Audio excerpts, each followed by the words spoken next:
এখন company limited কর্তৃক হয়রানিমূলক check ডিজেলার নাম সিএল মামলা করার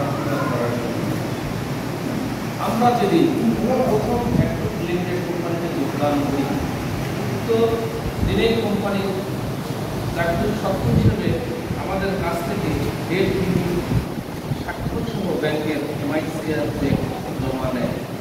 এর সাথে গ্রান্টারের এমআইসিআর চেক জমা নেয় এবং 100 টাকা 3টি স্টামে তাদের অনুমতি কিছু শর্ত সাপেক্ষে ডকুমেন্ট দেয়। যোগদান করার পর কোম্পানির চুক্তি হিসেবে সঠিক বেতন খাতা দিতে হয় এবং বেতনের স্লিপ আমাদের প্রদান করতে হয়। এ নিয়ে আমাদের দায়িত্বে থাকা শ্রদ্ধেয় ডিএসএম গোলাম ফারুক স্যার এর কাছে জানতে চাইলে উনি বলতো এই ব্যাপারগুলো পরে ঠিক করে দেব, কিন্তু তার পরবর্তীতে সংশোধন করতে না। কিন্তু মুখ্য বিষয় পরবর্তীতে আমরা যখন চাকরি করা অবস্থায় শ্রদ্ধেয় গোলাম ফারুক স্যার ডিএসএম এর স্যারের কাছে বারবার কথা বলি, তখন উনি আমাদের অবগত না করে আমাদের একটি রিজনেই নতুন আরএসএম করে দিত।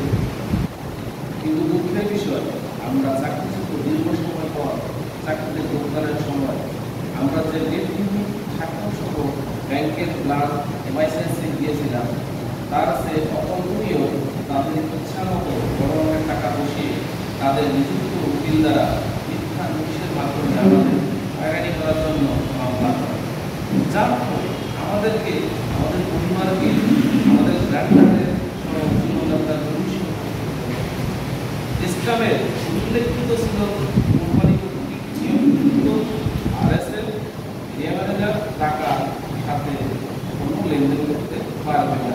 আমরা কখনো টাকা তাদের কাছ থেকে লেনদেনও করতে পারবো না। মূলত কোম্পানির মেডিকেল ইনফরমেশন অফিসার কোম্পানির প্রোডাক্ট টাকা লোকাল ডিস্ট্রিবিউটরদের কাছে ক্যাশে অথবা বিকাশে অথবা টাকার অ্যাকাউন্ট নাম্বারে প্রেরণ করবে। কোম্পানির ইনভেস্টিং ডিপার্টমেন্টের কাছে কোম্পানি কর্তৃক নির্ধারিত ব্যাংকের টাকা প্রেরণ করবে। সুতরাং এমআইএস সেলসের টাকা আরএসএম এবং এরিয়া দ্বারা আমরা সম্পৃক্ত নাই। একটি কোম্পানি কর্তৃক এই ফাইন্যান্সিয়াল চেক ডিজেলার নামক সিএল মামলা শুধু আমাদের নামেই না, সমগ্র বাংলাদেশের যে সকল কর্মীতে চাকরিচ্যুত হয়েছে বা চাকরি ছেড়ে চলে গিয়েছে তাদের প্রত্যেকের নামে চাকরির প্রথম অবস্থায় যে কোম্পানির স্বাক্ষর চেকের মাধ্যমে পরবর্তীতে হয়রানিমূলক চেক ডিজেলার সিএল মামলা করে সকলের জীবনকে দুর্বিষহ পরিণত করে। আচ্ছা, আমাদের দেশীয় আইনে কি এই চেক নেওয়ার কোনো আইন আছে কি? এখতিয়ার আছে কোম্পানির? বাংলাদেশে একটা কোনো আইন নাই, যেহেতু আমরা বেসরকারি জব করি বা আমাদের কাছে বলে যে ভাই আপনি যদি টাকা সমস্যা না করেন এটা কোনো ব্যাপার না, এটা জাস্ট একটা আরএসএলের সঙ্গে কোনো টাকা নিয়ে লেনদেন না।